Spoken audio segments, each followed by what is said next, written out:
এই তো আমগুলো সুন্দর দেখা যায়। ভাই আম কত করে? আম বিক্রি করতাম না ভাই, থাক রাইখে দেই। বিক্রি করবেন না কেন? কি সমস্যা আপনার? বিক্রি করতাম না মানে বিক্রি করতাম না, আমি আপনার এত কথা কইতে পারতাম না।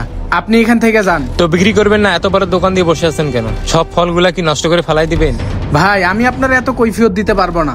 ওই যে সামনে দোকানটা দেখতেছেন, আপনি ওখান থেকে গিয়ে ফল কেনেন। আমি ওই দোকান থেকে কেন ফল নিতে যাব? আমার এই দোকানে ফল পছন্দ হয়েছে, আমি এখান থেকেই নেব। ভাই আমি তো বললাম আপনার কাছে আমি ফল বিক্রি করব না, আপনি ওই দোকান থেকে ফল কিনেন। ভাই আমি চোর না ডাকাত যে আমাকে অন্য দোকান থেকে ফল কিনতে হবে? ভাই আপনি আমারে ভুল বুঝতেছেন, আমি আপনাকে চোর ডাকাত বলতে যাব কেন? আপনি একটু ওই দোকানদার ওলার দিকে একটু তাকান। তাকাইলাম তো, কেন কি হয়েছে? ভাই ওই যে পিছনে যে গোডাউনটা দেখতেছেন না, ওই গোডাউন ভর্তি মাল আমি নিয়ে আসছিলাম। আল্লাহর রহমতে আমার সব মাল বিক্রি হয়েছে। আর ওই যে ভাইটা দেখতেছেন না, আজকে সারাটা দিন ধরে ভাই বসে রয়েছে, তেমন কোনো মাল বিক্রি করতে পারে নাই। নিশ্চয়ই ওই দোকানের ফল ভালো না, এই জন্য বিক্রি হচ্ছে না। না না ভাই আপনি ভুল বুঝতেছেন, আমি যে আড়ত থেকে ফল কিনে নিয়ে আসছি, ওই ভাইও সেম একই আড়ত থেকে ফল কিনে নিয়ে আসছে। প্লিজ ভাই আমি গ্যারান্টি দিচ্ছি ওই ভাইয়ের ফল অনেক ভালো, আপনি নেন, কোনো সমস্যা হবে না। বাহ, আপনি কত সাদা মনের মানুষ। আপনার দোকানে এত মাল থাকতেও আরেক দোকানে ফল কেনার জন্য আমাকে পাঠাচ্ছেন, এই দৃশ্য আমি প্রথম দেখলাম। আপনাকে স্যালুট ভাই, প্রতিটা ব্যবসায়ীকে এরকম হওয়া উচিত। এক ব্যবসায়ী হয়ে আরেক ব্যবসায়ীর পাশে দাঁড়াবে। গেলাম ভাই, আপনার জন্য আমার দোয়া রইল ভাই। ঠিক আছে ভাই, এভাবে মন খারাপ করে বসে থাকলে চলবে? আমাকে আম দেখাও। এই নেন ভাই, দিতেছি। ভাই আমের কেজি কত ভাই? ভাই আমরা কাইটা দেখাই, অনেক মিষ্টি হবে। না না ভাই, কাটা লাগবে না, আমি জানি আমটা অনেক ভালো। ভাই বললে না তো আমের কেজি কত? ভাই এই আমের দাম তো 80 টাকা কেজি। আচ্ছা ভাই, তাহলে 1 কেজি আমার ডাবল পলিতে ভরে দেন। এই নেন ভাই। ভাই 100 টাকা দিলেন যে, আমার কাছে তো ভাঙতি নাই।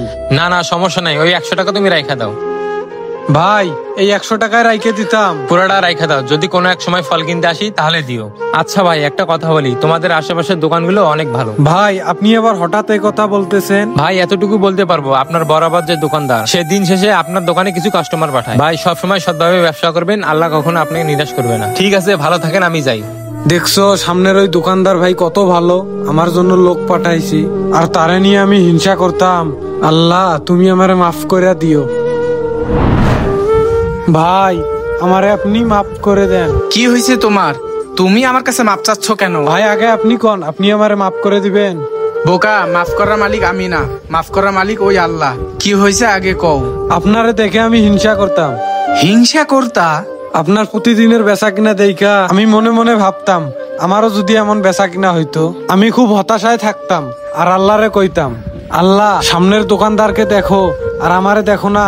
আমি সারাটা দিন বসে থাকতাম, তেমন কোনো ফল বিক্রি করতে পারতাম না। আমার সবকিছু ছিল ভুল ধারণা। আল্লাহ পাক কারো না কারো মাধ্যমে রেজেকের ব্যবস্থা করে দেয়, যেমনটা আপনার মাধ্যমে হয়েছে। মনে রাখবা, তোমার রিজিকে যা আছে তুমি তাই পাইবা। যাও সুন্দর মতো ব্যবসা করো। ভিডিওটা দেখে কি বুঝলেন তা অবশ্যই কমেন্ট করে জানাবেন। আর ভিডিওটি আপনাদের কাছে ভালো লাগলে অবশ্যই লাইক কমেন্ট শেয়ার করে যাবেন। Thank you so much.